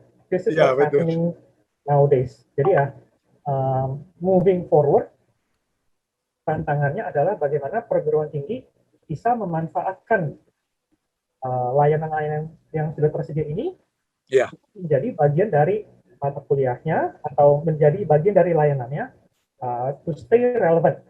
Otherwise, ketika ditanya di industri, kamu bisa nggak Python programming atau data analytics? Buktinya apa? Sertifikasi apa saja yang kamu punya? Masuk saya yang lulus tadi. dari S2, ya, misalkan lulus S2 UT, tapi kamu bisa apa di situ? Nah, itu kan jangan sampai ada pertanyaan itu. Tapi ini ada ijazah S2, misalkan information system dari UT, dilengkapi dengan courses yang sudah diselesaikan dan ada sertifikatnya. Jadi ya, to enrich everybody dalam satu proses pembelajaran, mereka dapat beberapa sertifikasi sekaligus. Ya. Menurut saya harusnya ke arah situ. Ya. Kayaknya terintegrasi sudah. Baik, terima kasih Pak Obed. Pak Udan dan teman-teman sekalian, Pak Ferdi, Bu Tian, waktu saya tinggal 10 menit. Tapi sebelum saya minta closing statement dari Pak Ferdi, Pak Bu Tian dengan Pak Obed, saya mau kembali ke Pak Udan dulu. Pembelajaran apa yang kita dapat dari sini Pak Udan? Silakan. Terima kasih Pak Oki. Saya kira saya bersyukur sekali ya, sekarang itu betul-betul terasa betul bahwa berbagai kalangan itu bisa memberikan kontribusi dari berbagai pola pikir Pak Gorky. Ini betul-betul surprise buat saya mendapat masukan yang sangat banyak dari Pak Ferdi, dari Bu Tian tadi, pada seringkali ngobrol dengan Bu Tian, tapi kok kalau melalui Zoom gini masukannya lain juga. Ilmunya dikeluarin kalau melalui Zoom itu gitu ya. Aslinya Pak ya. Aslinya. Kemudian Pak Obed juga terima kasih. Jadi kalau yang saya lihat, saya mencatat Pak Oki ya, ada 3, kalau mungkin di circle itu ada 3 irisan gitu tadi. Mulai dari pengembangan MOOC itu sendiri gitu ya, sebagai challenge dari perkembangan kebutuhan masyarakat. Tentu tadi itu ada, kalau dari Pak Ferdiansyah itu kan ada masyarakat yang membutuhkan untuk continuing education dan sebagainya tadi dengan bahasa Pak Ferdiansyah tadi. Kemudian kalau berbicara RPL dan pengakuan itu tentu kita berbicara 3 hal kalau yang saya tangkap gitu ya.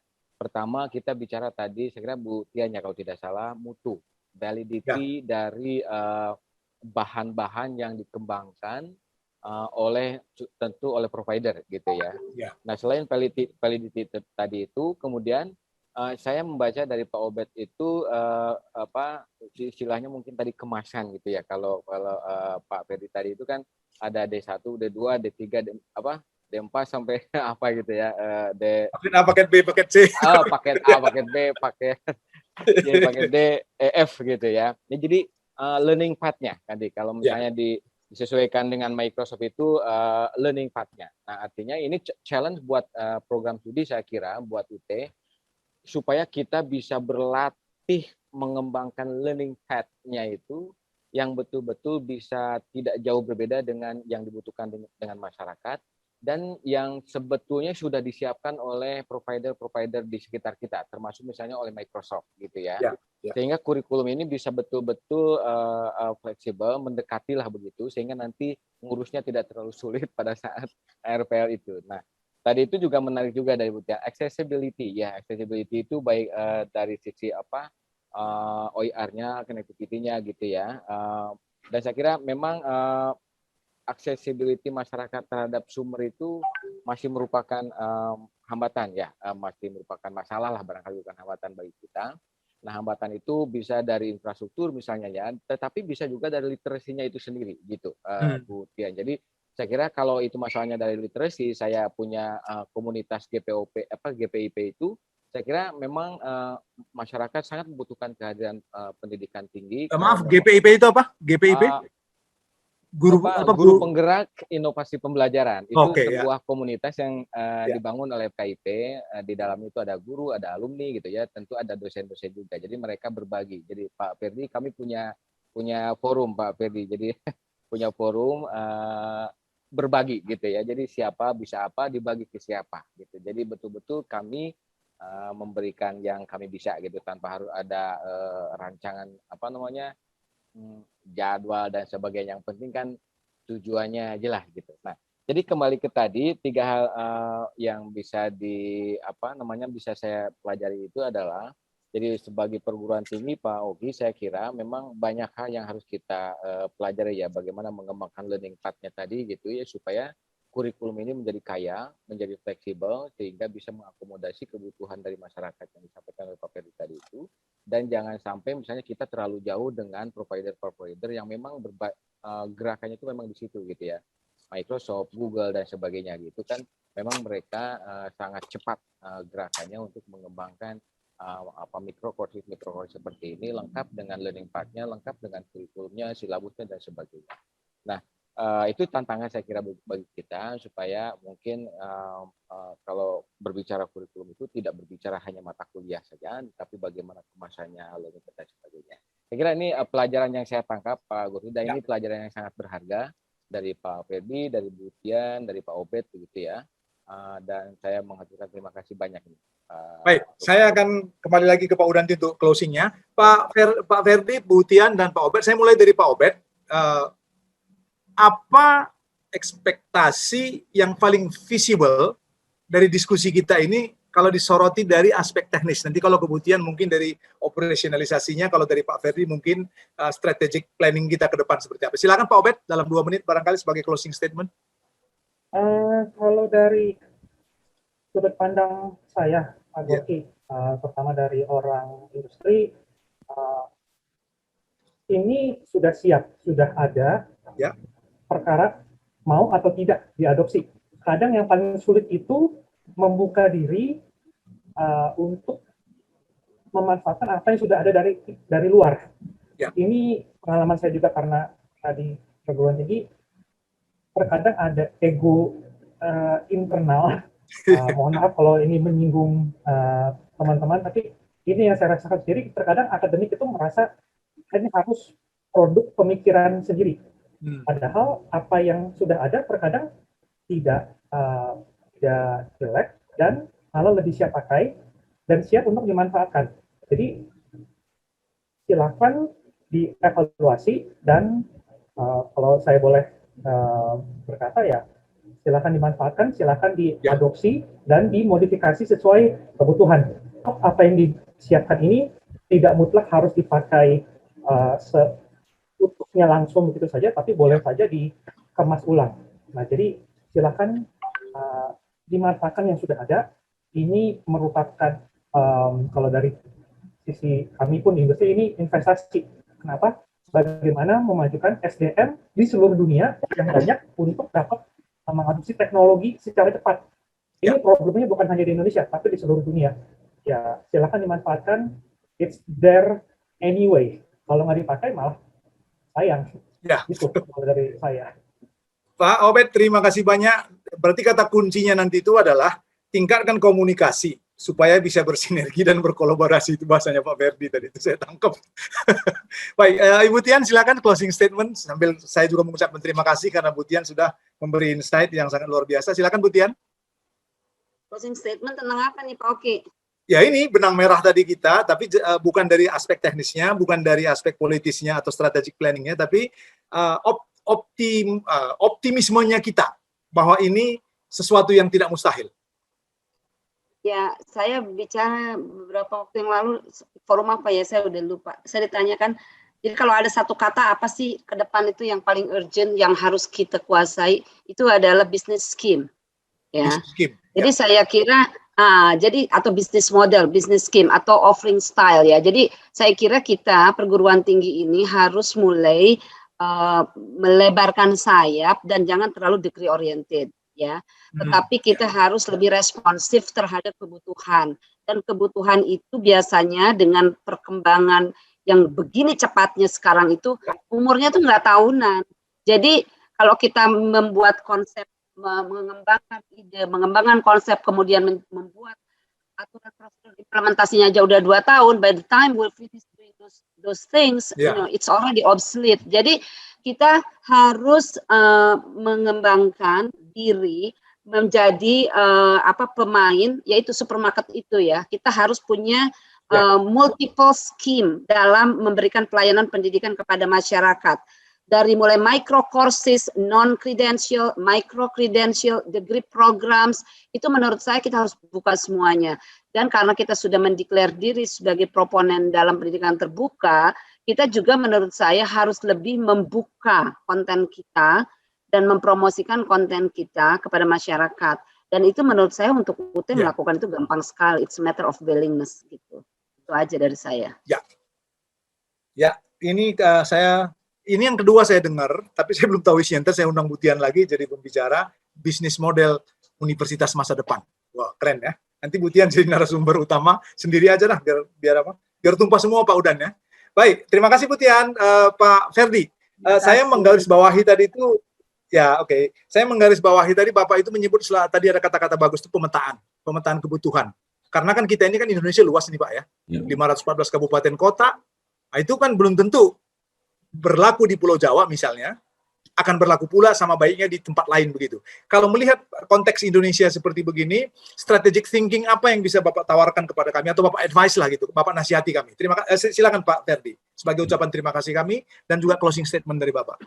Baik, terima kasih Pak Gorky, Bu Tian, dan Pak Obed, kita bisa diskusi sama-sama. Yang pertama, karena saya merasa UT adalah dekat dengan grassroots, karena namanya kan UT, filosofinya Universitas Terbuka. Saya anggap UT ini dengan grassroots, maka jawaban yang harus bisa dijawab pertama adalah jawab masalah inward looking. Nah, tadi kan dengan baik dan tepat menyatakan 514 kabupaten kota. Nah, ini artinya kita harus segera melakukan pemetaan, melakukan inventarisasi terhadap kebutuhan 514 kabupaten kota yang pionirnya adalah salah satunya Universitas Terbuka. Nah, ini strategi planningnya. Yang kedua, yang disampaikan Bu Tian tadi, dijadikan peta jalan bagi mana dulu yang menjadi kita fokus untuk menangani atau menjawab masalah yang ada di 514 kabupaten kota tersebut. Misalnya, kalau namanya ternyata katakanlah itu bisa menjadi bagian yang satu kesatuan, bahwa seorang S1 tapi punya pengalaman yang terkait dan sinergi dan kolaborasi dengan dunia usaha kan langsung bisa bekerja kan, itu kan juga bagian dari kebijakan.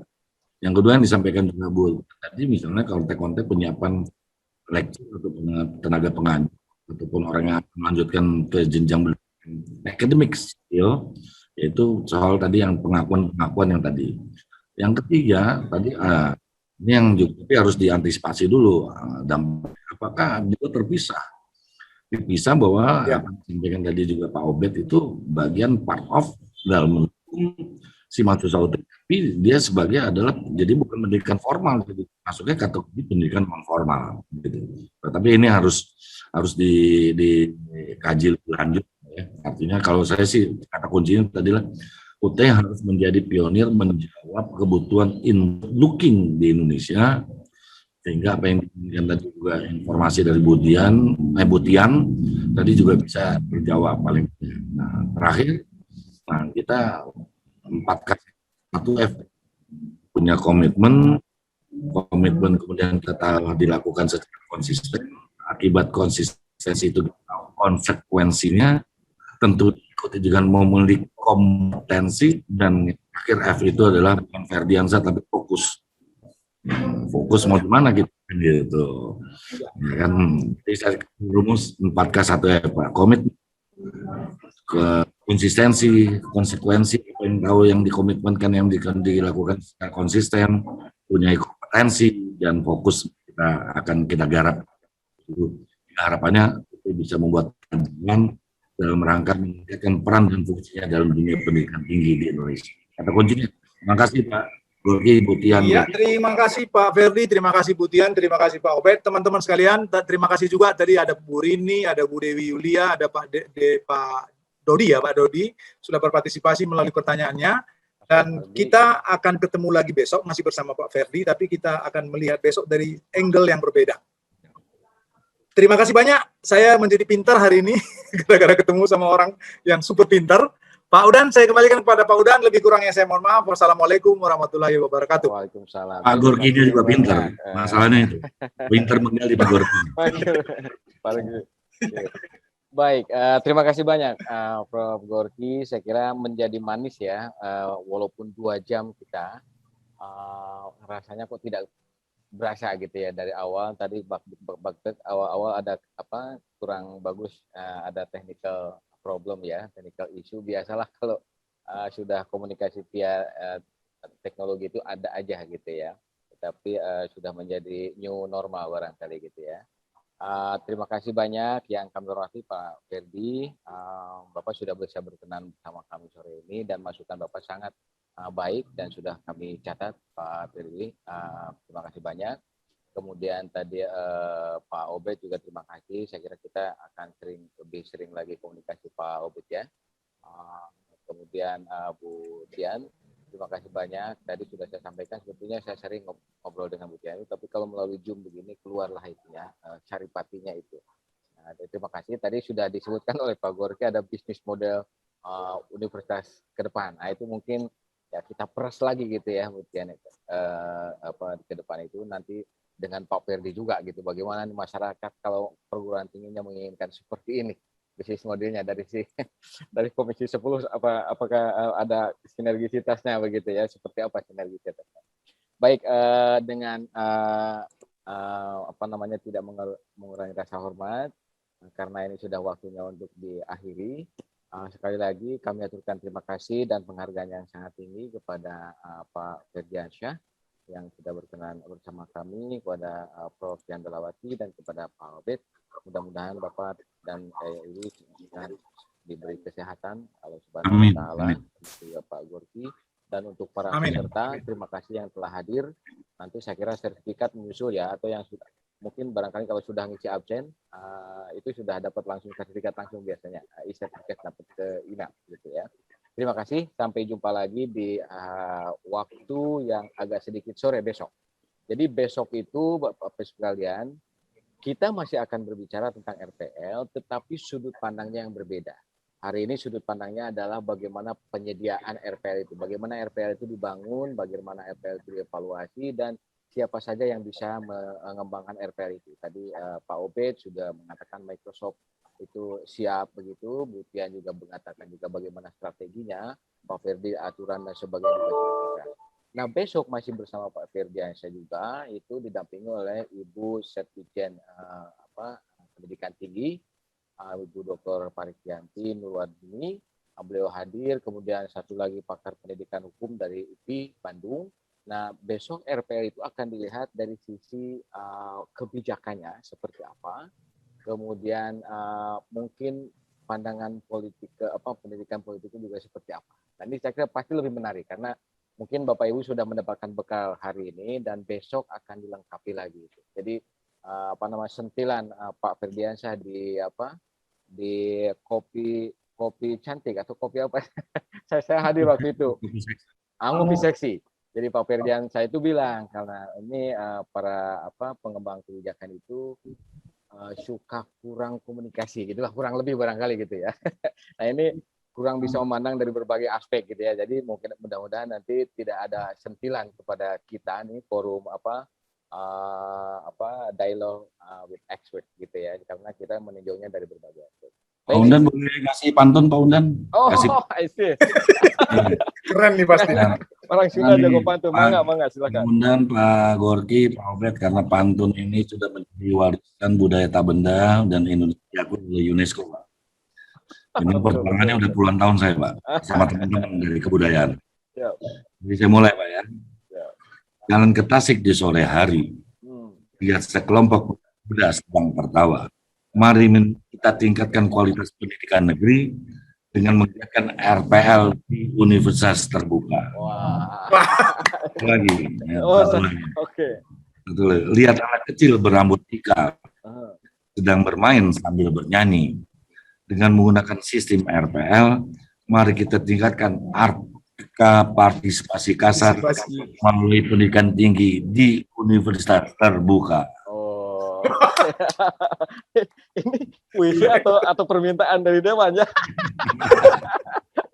Oke, baik Pak Ferdi. Seru. Ya, oke. Ini orang Tasik tapi jago pantun kan sebetulnya excellent juga, outstanding lah. Orang Tasik kok biasa nyanyi nyuling gitu ya. Baik, demikian Bapak Ibu sekalian semuanya. Terima kasih banyak atas atensinya. Sampai bertemu besok hari. Saya kira akan dipandu tetap oleh Prof. Gorky Sembiring besok. Tapi waktunya kalau tadi jam 13.00 besok kita akan mulai saat pukul 13.30 Pak Gorky ya. Jadi sampai di sini kita sama-sama tutup. Alhamdulillah terus tadi diberi kelancaran. Assalamualaikum warahmatullahi wabarakatuh. Sampai jumpa besok. Waalaikumsalam warahmatullahi wabarakatuh. Di gelombang yang sama. Terima kasih. Horas, Pak Gorky. Siap. Kalau sama Pak Ferdi saya aman. Terima kasih Pak Obed ya. Terima kasih teman-teman semua. Terima kasih ya. Pak Sunardi, terima kasih dari UNED ya sudah hadir tadi. Ya, oke. Terima kasih semua. Ya.